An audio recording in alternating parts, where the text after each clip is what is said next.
Hey everybody, welcome to Brain Better. Today, we're going to share with you how to get better at talking to people. Make sure to watch until the end of the video so that you can walk away with tons of values. Also, if you love this video, make sure to subscribe to our channel so that we can continue to provide more values to you through our videos. Now, let's get straight into our topic today, how to get better at talking to people. Have you ever struggled with talking to people, especially someone whom you have just met? Talking to someone new can be intimidating, and you might be thinking, what if they think I'm weird? What if I don't know what to say? What if I say something wrong? What if they don't like me after talking to me? Before we even start talking, hundreds or millions thoughts of how it could go wrong just go through our head and finally convince us to not make the move. If we don't start talking to the other person, then we wouldn't make mistakes. We wouldn't risk being weird or not likable.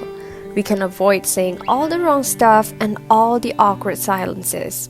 And that's how we can be cool and perfect, where we could have a meaningful conversation, learn something new, or even made a new friend. We chose to be cool and perfect. Have you heard about the pratfall effect? The pratfall effect states that when someone who is considered highly competent makes a clumsy mistake, it actually makes them more likable. Because when you make mistakes, it makes you more human and more relatable compared to someone who is perfect but is so far away.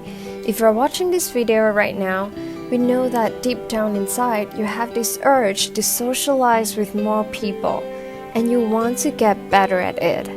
And we have good news for you, because being good at talking to people and socializing is not something like a prior given ability. If you have it, you have it. If you don't have it, you just don't. Well, it's the complete opposite. It's something that can be learned and developed through practice. So without further ado, let's go into tip number 1. Be confident and be yourself. Yes, before we go into all the technical stuff, it's important that we first make sure we don't let self-doubts hinder us from talking to people. A lot of people struggle to talk to others not because they're bad at it, but because they're carrying a great deal of burden trying to be perfect, to impress others, and to make sure they're accepted. And because of that, they forget all the fun of having conversations with others, of getting to know new people. Talking to people is supposed to be fun, but the burden to be likable has turned it into something so stressful that they would rather avoid it so that they don't have to risk being not likable. My dear friends, we cannot control how others think of us, and it's not our job to make sure everybody likes us. Just be confident of who you are. You don't have to put on a mask and pretend like someone you're not. Once you get all these self-doubts out of the way, you are ready to talk to people. Alright, number 2. Start with small talk. Some people may think that small talk is unnecessary, it's meaningless, and it's a waste of time. But it's not, because we need small talk to break the ice. We need small talk to set up the whole thing before going into deeper conversation. And here are 3 ways to make small talk with other people. A. Give sincere compliments. Giving sincere compliments is one of the best ways to break the ice. It effectively helps us build rapport with the other person and immediately puts their guard down. After giving compliments, you can even follow up with a question or a guessing game to create a fun vibe. For example, you came across someone who plays really good tennis and you want to talk to that person. You can start with, "Hey, you play really good tennis. At what age did you start learning how to play?" Or you can even say, "Hey, you play really good tennis. Are you a professional player?" Yes, that's how you can break the ice. But bear in mind that your compliments have to be sincere. Don't say something that's not true to flatter the other person. Compliments are not the same with flattery. B. Alright, the second way to start a small talk is to ask something that the other person would very much enjoy answering. Get them to talk about something they would proudly share with you. Get them to talk about something they're interested in, something they really like, or something relevant to them, not to you. This does not just apply to people whom you've just met. It applies to everyone in your life. People don't really care about your stories until you care about theirs. So ask what interests the other person. If that person likes football, ask about football. If that person loves music, ask about their favorite artist. If that person likes dogs, ask about their dogs. If you have very little knowledge of the area they're interested in, that's okay. Just ask questions. They will do all the talking. And the good news is, by the end of the conversation, you will learn so much in an area you were once unfamiliar with.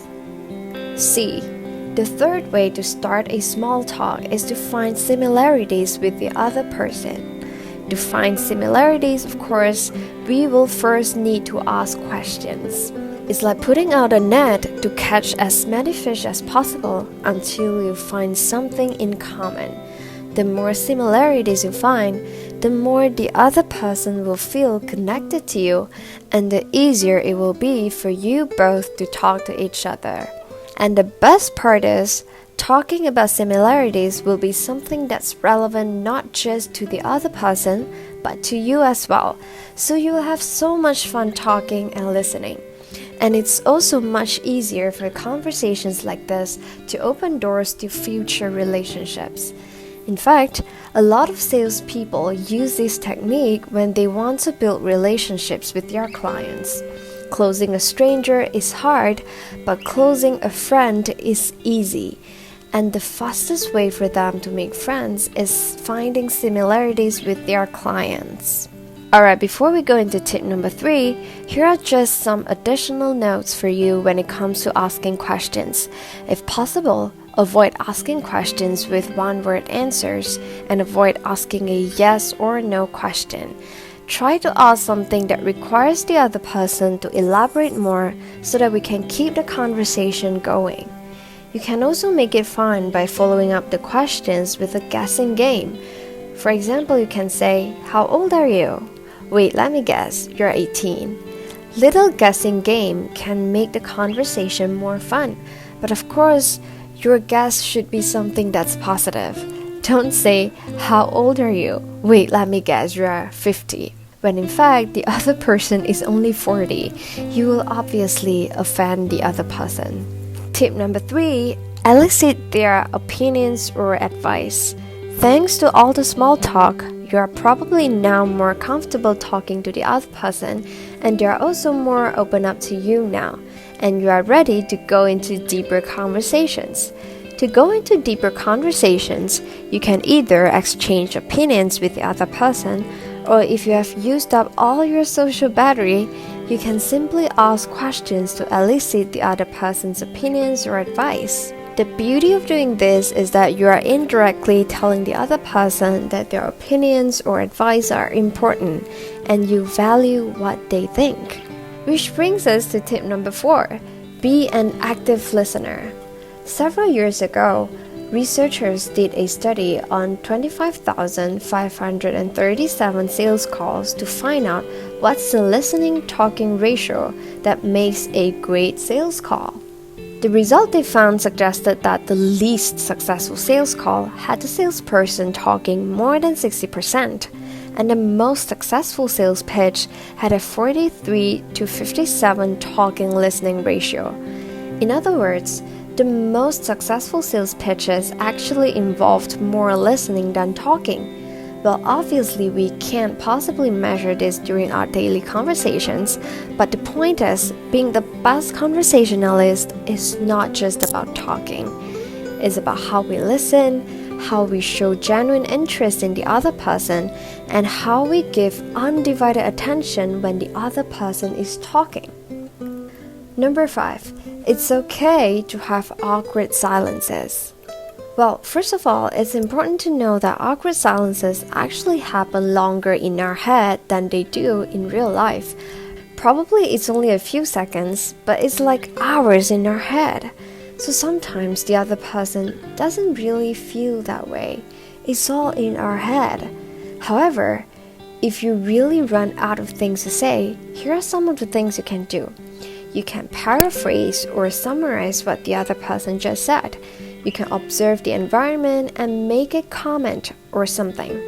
You can be honest about how you feel, like, oh, sorry, I ran out of my social battery.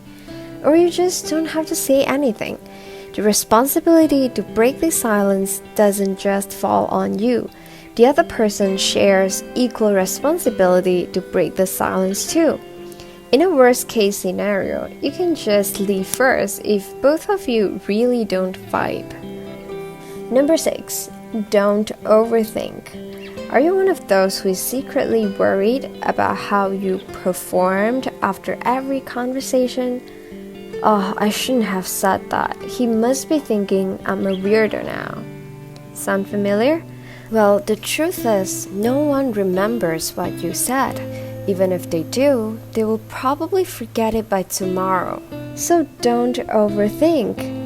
Instead, celebrate for yourself because every time you talk to someone new, you're getting better at this.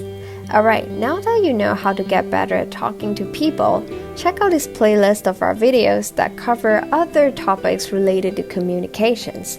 Don't forget to subscribe and turn on the notification bell so you don't miss out on all these value-packed videos on leaderships, relationships, psychology, and so much more. See you in the next video. Bye!